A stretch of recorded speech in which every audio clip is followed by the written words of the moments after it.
ഈ ഒരു വിഷയത്തിൽ നമ്മോടൊപ്പം പ്രതികരിക്കാനായി പൊതുപ്രവർത്തകനായ കെ സാദിഖ് കൂടെ നമ്മോടൊപ്പം ചേരുന്നുണ്ട്.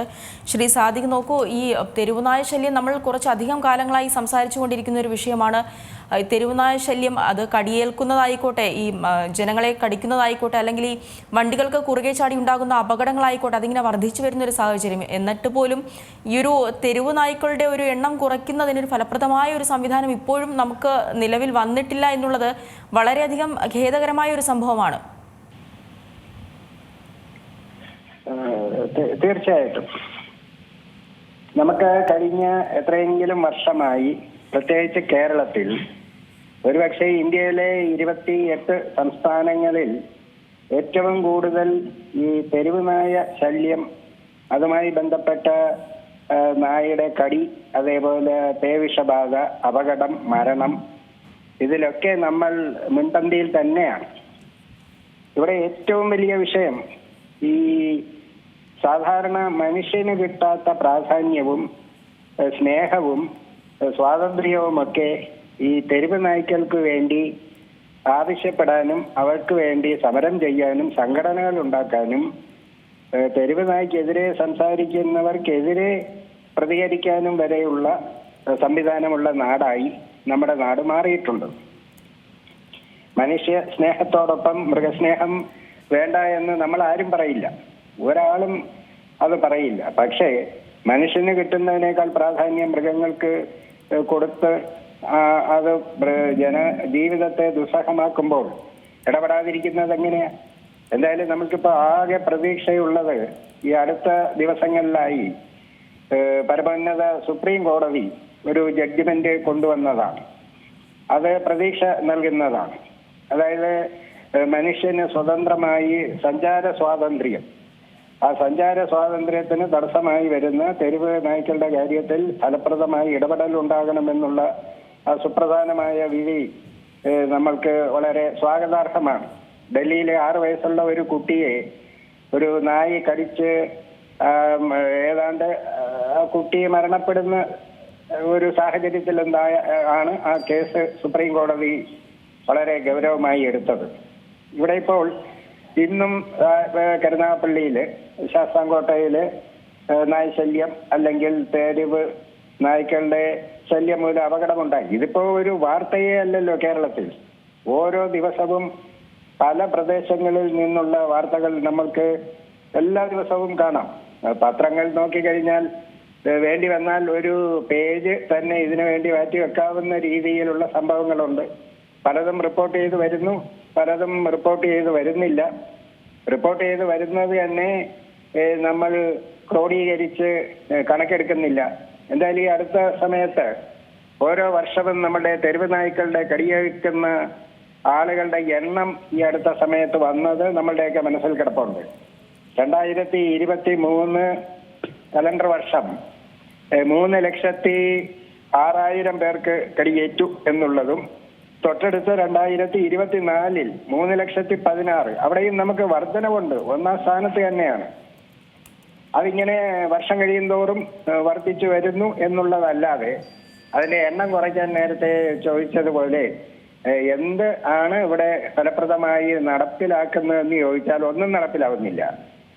മറ്റൊരു ശുഭോദർക്കമായ ഒരു വാർത്ത നമ്മൾ ഈ അടുത്ത സമയത്ത് കണ്ടത്, പഴയ തിരുവനന്തപുരം ജില്ലാ കളക്ടർ IAS ശ്രീ ബിജു പ്രഭാകർ, അദ്ദേഹം 10 വർഷത്തിന് മുമ്പേ ഒരു പ്രസ്താവന നടത്തിയിരുന്നു.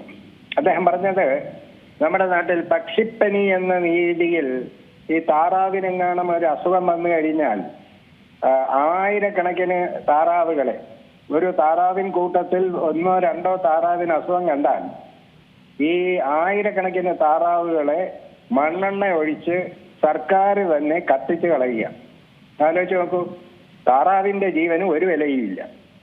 അതേസമയം നായ്ക്കളുടെ ജീവന് പരമപ്രധാനം. ഇത് ഒരേ സംസ്ഥാനത്തെ 2 ജീവികൾക്ക് 2 തരം നിയമം അല്ലെങ്കിൽ ന്യായം എന്ന് പറയുന്നതിന് എന്താണ് അടിസ്ഥാനം? അദ്ദേഹം അന്നോട്ടേ പറയുന്നുണ്ട് ഇക്കാര്യത്തിൽ, പട്ടികളുടെ കാര്യത്തിൽ വളരെ കൃത്യമായി ഗവൺമെന്റ് ഇടപെടണം എന്നുള്ളത്. മറ്റൊരു കാര്യം കൂടി ആ സന്ദർഭത്തിലൊക്കെ പുറത്തു വന്നത്, ഇതിനെതിരെ ഒന്നും ഫലപ്രദമായ നടപടി വരാത്തത്, ഈ ആന്റി റാബീസ് വാക്സിൻ എന്ന് പറഞ്ഞ വലിയ ഒരു സംവിധാനമുണ്ട്. ഒരുപക്ഷെ കേരളത്തിൽ ഈ ഡയബറ്റിക്സ് കഴിഞ്ഞാൽ ഏറ്റവും കൂടുതൽ മരുന്നിന്റെ കോടികളുടെ കച്ചവടം നടക്കുന്ന ഒരു മേഖലയാണത്. അത് സ്വകാര്യ മേഖലയേക്കാൾ കൂടുതൽ ഗവൺമെന്റിന്റെ മേഖലയിലാണ് ഈ ആന്റി റാബീസ് വാക്സിൻ. അത് ഈ അടുത്ത സമയത്ത് നമ്മൾ കണ്ടതെന്താ, ആ വാക്സിൻ എടുത്ത കുട്ടികൾ പോലും, വളരെ സങ്കടകരമായ കുറെ വാർത്തകൾ ഈ അടുത്ത ദിവസങ്ങളിൽ വന്നില്ലേ. വാക്സിൻ എടുത്ത പിഞ്ചു കുഞ്ഞുങ്ങൾ, 3-ാം ക്ലാസ്സിലും 4-ാം ക്ലാസ്സിലും ഒക്കെ പഠിക്കുന്ന പിഞ്ചു കുഞ്ഞുങ്ങൾ പോലും വാക്സിൻ എടുത്ത ധൈര്യത്തിൽ മാതാപിതാക്കൾ അവരെ എന്നിട്ടും ചികിത്സിച്ചുവെങ്കിൽ പോലും ആ കുട്ടികളെല്ലാം മരണപ്പെട്ടു പോയി.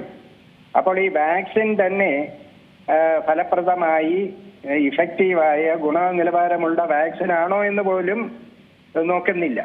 ഗവൺമെന്റിന് വേണ്ടി വരുന്നത് എത്രയെങ്കിലും വാക്സിനുകൾക്ക് ഓർഡർ കൊടുക്കുക, ആ കമ്പനി അത് കൊടുക്കുന്നത് ഹോസ്പിറ്റലുകളിൽ കൊടുക്കുക. ഇത് നിലവാരമുള്ളതാണോ?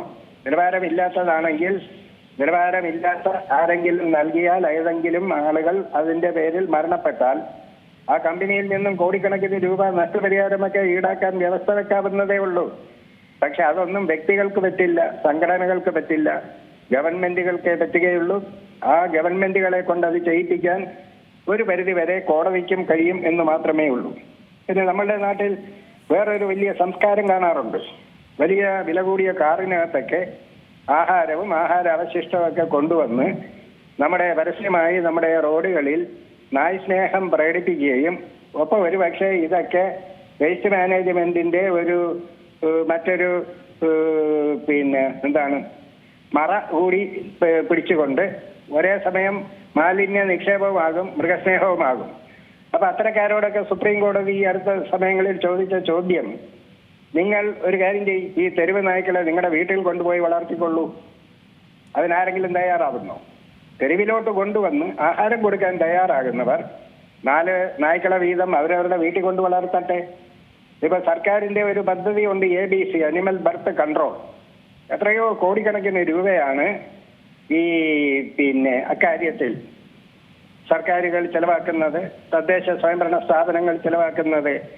പക്ഷെ ഓരോ വർഷം കഴിയും തോറും ഈ അനിമൽ ബർത്ത് കൺട്രോൾ അല്ല, അത് ഇരട്ടിക്കുകയോ 3 ഇരട്ടിയൊക്കെ ആകുകയോ ചെയ്യുന്ന പരിപാടിയാണോ ഇവിടെ നടക്കുന്നത് എന്നാണ് നമ്മൾക്ക് കണക്കുകൾ നമ്മളെ ബോധിപ്പിക്കുന്നത്. അപ്പോൾ പലതിനും സംവിധാനങ്ങൾ ഞങ്ങൾ ഏർപ്പെടുത്തിയിട്ടുണ്ട്. ഈ അടുത്ത സമയത്ത് മറ്റൊരു വാർത്ത നമ്മൾ കാണുകയുണ്ടായി. ഏതോ ഒരു പ്രദേശത്ത് ഒരു ലോറി നിറയെ ഇത്തരത്തിലുള്ള പട്ടികളെ കൊണ്ടുവന്നിട്ട്, നായ്ക്കളെ കൊണ്ടുവന്നിട്ട് അവിടെ ഇറക്കി വിട്ടിട്ട് പോകാനുള്ള ശ്രമമായിരുന്നു. ആ നാട്ടുകാർ കണ്ടതുകൊണ്ട് ഭാഗ്യത്തിന് അവിടെ നിന്നും ആ ലോറി പറഞ്ഞു വിട്ടു. പക്ഷെ വേറെ എവിടെങ്കിലും കൊണ്ടിറക്കി വിടും. അപ്പൊ ഈ ഏതെങ്കിലും ഒരു പ്രദേശത്ത് നിന്ന് പണ്ട് നമ്മൾ പറഞ്ഞു കേട്ടിട്ടുള്ളത് പോലെ യക്ഷിയെ നശിപ്പിക്കാൻ പറ്റില്ല, ഒരു പ്രദേശത്ത് നിന്ന് വേറൊരു പ്രദേശത്ത് ഓടിക്കാം എന്ന് പറഞ്ഞത് കണക്ക് ഇത്തരം നായ്ക്കളുടെ ശല്യം കൂടുമ്പോൾ ഒരു പഞ്ചായത്തിൽ നിന്ന് അടുത്ത പഞ്ചായത്തിലേക്ക് കൊണ്ടുവിട്ടത് കൊണ്ട് എന്താ പ്രയോജനം? എത്രയോ വാർത്തകൾ നമ്മൾ കാണുന്നു. പിഞ്ചു കുഞ്ഞുങ്ങളെയൊക്കെ കടിച്ചു കീറുന്ന ആ രംഗം കണ്ടിട്ട് പോലും ഒരു മേഖലയിൽ നിന്നും ഒരു അമ്മ കരഞ്ഞു പറഞ്ഞെന്ന് നമ്മൾ കാണുകയുണ്ടായി.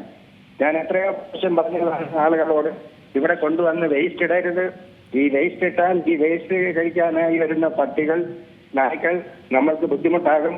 അത് പറഞ്ഞത് കേട്ടില്ല. 8 വയസ്സോ 6 വയസ്സോ ഉള്ള മകളെയാണ് അത് കടിച്ച് കീറി കുഞ്ഞിന്റെ ജീവനില്ലാതാക്കിയെന്ന് കരഞ്ഞു പറയുന്നത് കാണാൻ മാത്രമേ നമുക്ക് കഴിയുന്നുള്ളൂ. അതുകൊണ്ട് തീർച്ചയായിട്ടും ഇക്കാര്യത്തിൽ ഗവൺമെന്റ് ഇടപെടണം. സുപ്രീം കോടതിയുടെ ഈ ഡയറക്ഷന്റെ അടിസ്ഥാനത്തിൽ സംസ്ഥാന സർക്കാർ എല്ലാ തദ്ദേശ സ്വയംഭരണ സ്ഥാപനങ്ങളിലും ഇതിനെ നിയന്ത്രിക്കുന്നതിനും മറ്റ് ജനന നിയന്ത്രണം ഒഴിവാക്കുന്നതിനുള്ള സംവിധാനങ്ങൾ കണ്ടെത്തണം. ജനങ്ങളും ഈ അമിത മൃഗസ്നേഹം ഒഴിവാക്കി ഇത് ഒരു പൊതു പ്രശ്നമാക്കി സർക്കാരിനോടൊപ്പം ജനങ്ങൾ ഇത് സഹകരിക്കണം.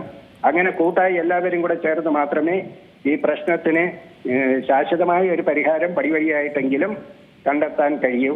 അതിനുള്ള ഒരു കൃത്യമായ ഒരു സംവിധാനം നമ്മൾക്കുണ്ടാകണം. അതിന് എല്ലാവരുടെയും സഹകരണം ഉണ്ടാകണം എന്നാണ്. AK സാദിഖാണ് പ്രതികരിച്ചത്. വളരെയധികം നന്ദി ഈ ഒരു പ്രതികരണത്തിൽ. ഏറ്റവും പുതിയ വാർത്തകളും വിശേഷങ്ങളും വിരൽ തുമ്പിലറിയാൻ സീ മലയാളം ന്യൂസ് എല്ലാ ഡിജിറ്റൽ പ്ലാറ്റ്ഫോമുകളിലും ലഭ്യം.